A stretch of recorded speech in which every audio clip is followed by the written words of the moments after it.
Happy Tuesday to you, everyone. I'm continuing with my little mini-series called Pups and Pregnancy today. And I want to talk about today about the month before your dog comes home or before your baby. See, I've been around dogs way too long. It's been a long time since I've had a little baby, so please forgive me. Many times when I say dog, I meant baby. But there's a lot of preparations that have to be made prior to your baby arriving at home. So I want to go over this with you a little bit today. So let's talk a little bit about training. What kind of training does your dog need to have before your baby comes home? A couple things I highly recommend. One, heel, a good walk. You're going to want to get outside. You're going to want to exercise and just get some fresh air. Just kind of break up the monotony of being in the home. And if you take your baby with you, not only does your dog have to learn how to walk next to you, but walk next to a stroller. So the time to teach your dog that, heeling next to a stroller, is not when your baby's in the stroller. You already want the dog to understand the mechanisms and the movement of a stroller, how it differs from your movement. You want them to be very, very comfortable walking next to a stroller before you put a child in that stroller. Place and stay. Oh my gosh, you have to have that. I mean, I have to have that, and I don't have a baby. But if I'm for sure having a baby come to my household, you bet I would want my dog to know place where they get on a cot or a bed or any sort of mat, any platform, you name it, and will remain there until they're released. Stay for when I'm in a room that doesn't have a cot or a placemat. Maybe I have not taught my dog go to place. So therefore, you want your dog to know that as well. For sure, out, leave it, drop it, any of those things. Your dog will want to go around and pick up things, especially when the baby arrives.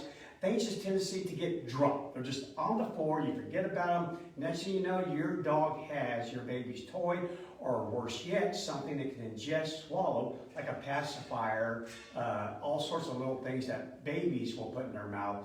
You don't want your dog grabbing that, and down the hatch it goes. At our veterinary hospital, we did have to cut a few of those out of some dogs, so be careful with that. So teach them a good out, leave it. And of course, for sure, quiet. Yeah, trust me. All depends on how many children you end up having. Guarantee if you have enough of them, you will have a colicky child. You'll have one that's going to scream his head off, and therefore when it finally goes to sleep, you want it to be like a tune.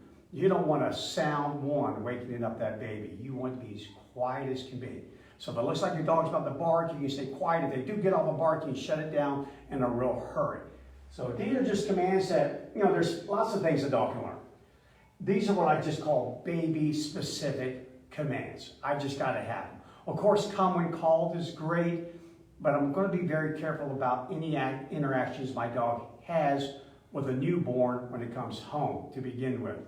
Let's move down a little bit. If your dog is not used to being in a crate, isolated to a crate, isolated to a room, used to being on a long leash, isolated to outdoors, you're going to need to get that done. You're going to need to get that done. There are going to be times in which you need your dog to be away from you and the baby. You will appreciate that. So if your dog's not used to any of these, being that isolation, address any of those issues now. If there's any sort of what we call separation-related disorder happening with your dog, then we want to make sure that we're taking care of that now, a good solid month before your baby arrives home. Work on those. Remote training collar is great for a lot of dog owners, especially with today's Bluetooth models. You can hold baby and at the same time hold a little Bluetooth button or a little band around your wrist. Really great for that? No. Done. Across the room, the dog's immediately corrected for grabbing something, barking, whatever training that you do, make sure, of course, you follow all the rules and train the remote training collar the way it's supposed to be done, so there's no issue with this. Just instead of yanking on a long line, you can just press a button. So make sure you do that as well. Hand signals are a great thing to teach to a young dog or an older dog before the baby comes home. Hand signals. You don't want to have to yell down, stay, quiet, come. Teach hand signals. Use your hands. Teach the dog how to obey from a hand signal. And use one. Don't use these elaborate things that look like some sort of baseball play that you're going to see when you're watching Major League Baseball. No, remember, most times you're going to have something in your hands. If you don't have your baby in your hands, you probably have laundry in your hands. If you don't have laundry in your hands, you're going to be picking up toys all over the house. All these things. So get used to, if you're going to do hand signals, break it down to just one hand and one hand only. Don't make them so complex. And just remember, complexity is the enemy of execution. Keep it simple, stupid rule. Simple hand signals, teach them to your dog. All right, habituation. There's some things that you want your dog to habituate to. And one of the best pieces of advice I've handed out to people over the years is get a lifelike baby toy and carry it around. Yeah, get your dog used to seeing you carrying a baby. And do all the actions that you do, no matter how silly it may seem. Put the baby on your shoulder, pat its back.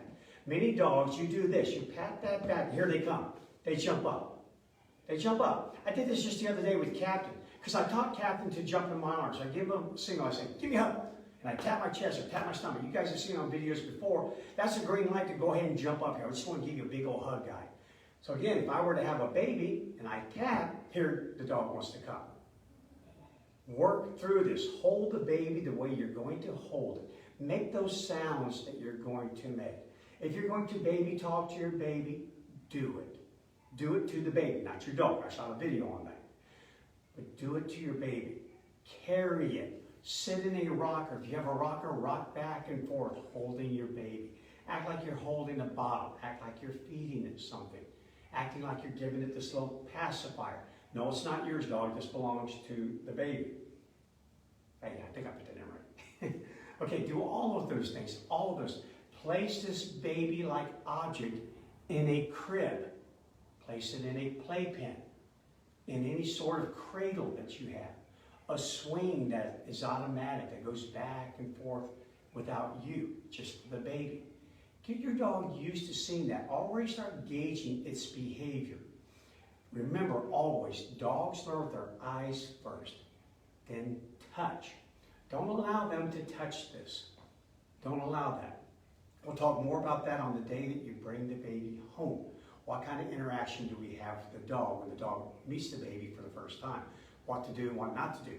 But for right now, just let them see you carrying this baby around. You can also add sounds to it. Sounds. There's nowadays with today's technology, there's lots of ways you can even use an iPhone, an iPad. You can tuck it in here, put it in your pocket, and it can replicate baby sounds. Definitely do that as well. Walk around your house with this thing crying just like a baby. High pitch, low pitch, all the baby sounds. Deal with it, do it. Get your dog used to that.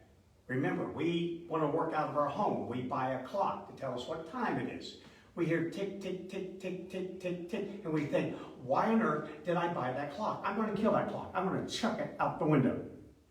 3 days later, you never hear the ticking. Any type of stereotype signal that is repeated over and over again increases the likelihood that that animal or that human will habituate to that signal. Do the same thing. Carry it around. And that goes for everybody. Anyone in the household, husbands, wives, older children, anyone that's planning on holding this baby around your dog, make sure they do so. Make sure that the dog is obedient around them. No jumping up. No taking a little nip at the baby, trying to grab the feet or the hands. Do this. Do it a lot. You can even get squeaker toys and you do it at the same time. You can... Now, I'll show this with a dog. In fact, we did today with a couple of dogs, and every single one of them, no matter what was happening, even though they were being offered treats at the moment, it's like, excuse me with the treat, what the heck is that sound? And they're immediately interested in that sound. They're immediately moving towards that sound. And several of them came over here and wanted to jump up and grab this. But again, you can hold it here, make sounds. In case you don't have the recordings, you don't have a phone or electronic device you can use, make sounds. Get your dog used to hearing toys like this. Babies have toys like this. These aren't just dog-specific toys. So make sure they get used to hearing this and keep your mouth off of it if I'm holding it or if the baby's holding it. So again, those are some training things and habituation things. Again, have the baby everywhere that you think of. In the cradle, in the playpen, in the crib. Make sure there's baby cries. Make sure you carry the baby, burp the baby, act like you're changing the baby, rock the baby, all the things that you're going to do with your real newborn. Do it around your dog over and over and over again. You want this to become as close to old news as possible. Trust me, this works. Then think about chemical management. Chemical management. CBD, cannabidiol. Now that that's out, been out for more than a few years, it's a great little chemical management that you can use to just kind of keep your dog's arousal column a little suppressed. Keep it down some, mellow out there. Just chill for a little bit, dog. You might even have to take some yourself. CBD, cannabidiol. Definitely try it out. You'll want to try it out for a full month before the arrival of your baby because the dosing amounts vary greatly. And for some dogs, it has zero effect, none whatsoever. But for other dogs, it does great. It really does. It just takes them from that level 8 right on down to about level 5. Just enough to make them a little bit more receptive of all the new changes, the new stressors in the household, all the things that are going to occur once that baby arrives. And you want to kind of get that effective dose before the baby comes home. Okay, some husbandry things, zookeeping things that you want to pay attention to. If you have regular lever doorknobs that your dog can open, and if they can't open it yet, don't think for a second that they won't figure that out. All it takes is incentive. Remember, anytime an animal wants to learn or we want to teach an animal anything, we have to take into account attention. So again, that baby will have your dog's attention. All the sounds, all the smells, something new, I need to check it out. It will be motivation, attention, motivation, cognition. I'm motivated. I want to get in that room. I hear something crying in that room. I need to go in there, so I am motivated. And I'm smart enough to have watched you work that lever more than a few times. I'm going to give that thing a good old college try. Good old canine college type stuff there. So watch out for that. I would change them to round doorknobs. Way more difficult for a dog to work.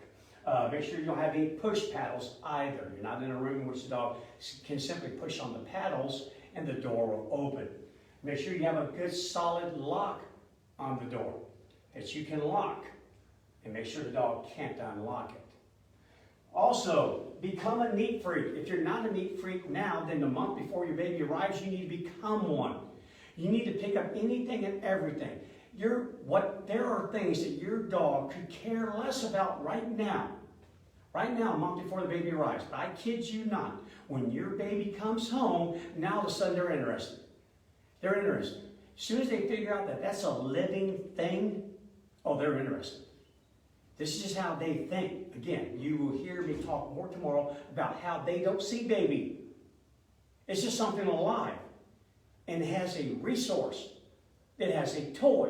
It has possible food. And I want that. So we have to keep an eye on everything like that. We have to be a neat freak and just don't let the opportunity present itself. A dog who could care less about a sock suddenly cares about a sock. Again, go around your house and become this incredible, clean, tidy, everything put away person. You'll want to do that for when your child starts to walk anyway. Yeah, they'll put everything in their mouth as well. So make sure you become a neat freak. Baby gates. If your dog's not used to being contained behind a baby gate, you may want to start that training. Get them used to it. And how do you do that? By putting them simply behind it and you go on the other side. Let them realize that you figure out, will that baby gate hold my dog back? Will it? Some dogs will go through baby gates like a hot knife through butter. It's nothing to them. Other dogs will go up and over them.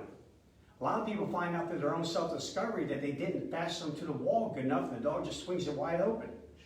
You need to, if you're going to incorporate baby gates in your household to kind of block your dog off, become a good zookeeper, you need to purchase them, keep the receipt, try it out with your dog long before the baby comes home, and make sure the dog is motivated to get to the other side of the gate. And there you can eat, you can play with a toy, its favorite toy. Do things that would cause the dog to become super, super, super excited and want to get past that barrier. You need to know, will the barrier hold? will it work? Okay, so definitely, if you're not used to baby gates, time to start experimenting. Maybe buy 2 or 3 of them, different types, different manufacturers, make models.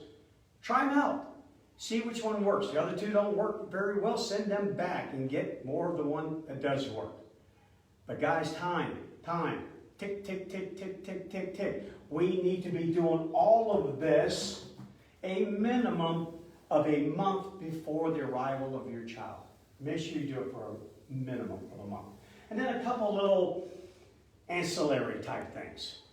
Something that can definitely benefit you. If your dog's not used to going to a daycare, or it's not ever been boarded at a commercial facility, you may want to send your dog there a few times before the baby arrives.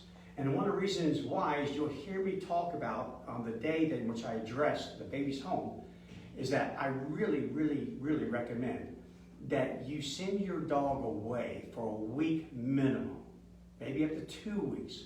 Go board it, send it off with a relative. Actually, this would be a great time if you want to have some of this training done to find a reputable training facility near you that does boarding, that does board and train programs, and enroll your dog in a board and train program. So all this training is done, and then you just kind of take over once it's finished. But you're going to have to adjust to having this child in your home. Even if you already have children, you've already been through this, this is not your first rodeo.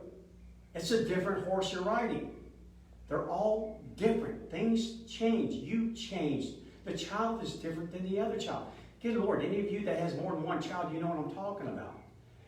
It's really great if the dog is just kind of taken out of that picture and giving you time to adjust to this new change. It's less stressful on the dog, far less stressful on you.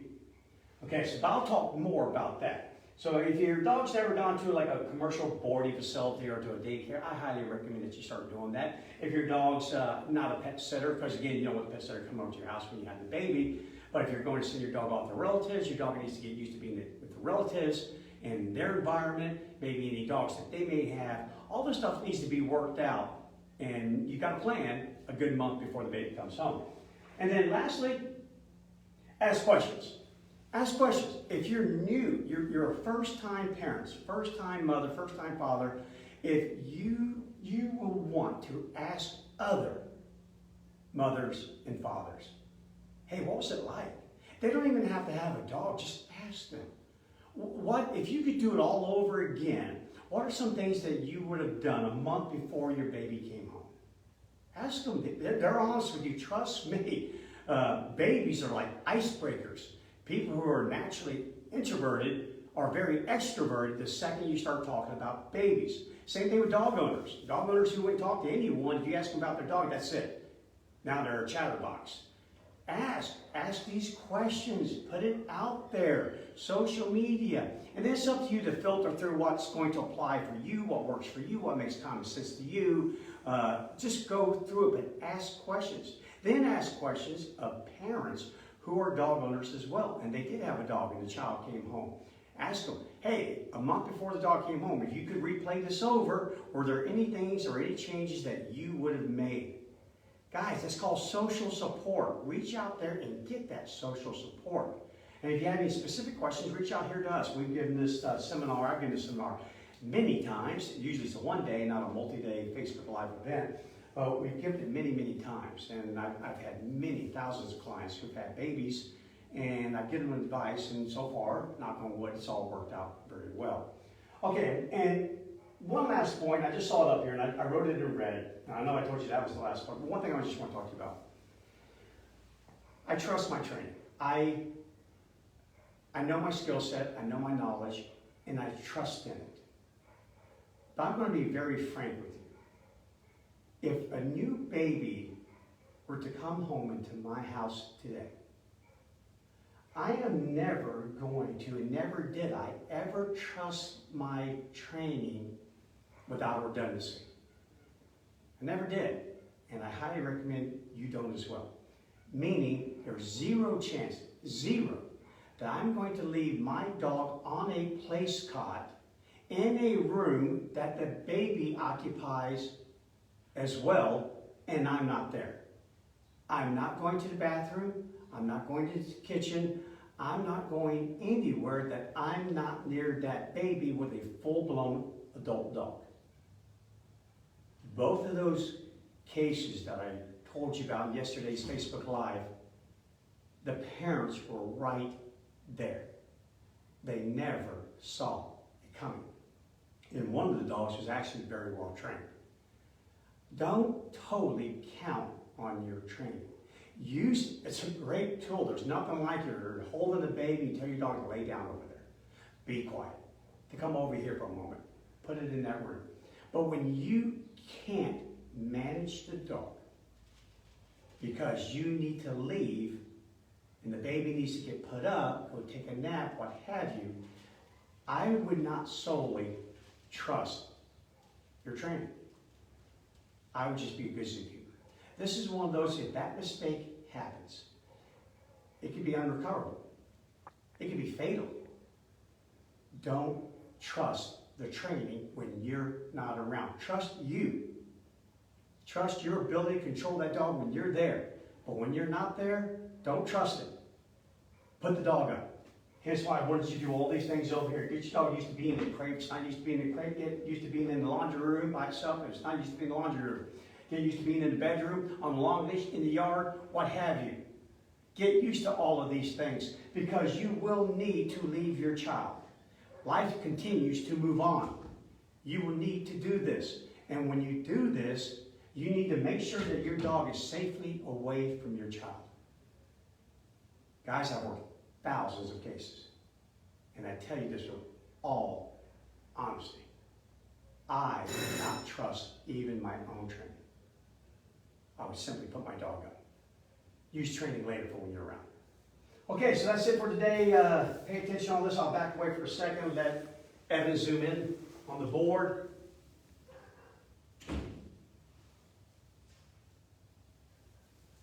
Okay, and tomorrow I'm going to talk briefly about what is the perception, the misperception that animals have with children.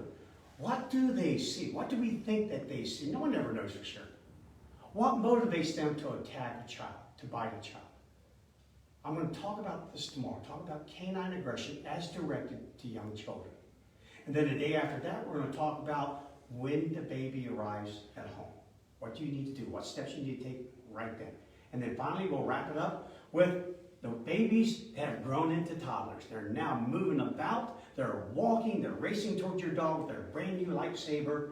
All these things. Again, this is in that day, we'll talk about how you keep your dog safe from your child. Because, yes, a lot of dogs have been injured by young toddlers. They did not react out aggressively. They simply got poked in the eye, broken tails, all sorts of things. So we'll talk about all of that here coming up, and then we'll wrap up the Pups and Pregnancy series. If you have any questions, send them our way. You send them to me, Bryan with a Y, at tamedthewild.com, or you can just drop it down there in the comments. I have a team that is monitoring the comments that get dropped down in the thread. Reach out to us. We're glad to help you in any way that we possibly can. Okay, guys, so that's it for today. Enjoy the rest of your day. Be safe. And if you are expecting parents, well, congratulations. And just pay attention to the last couple of days. Check you tomorrow.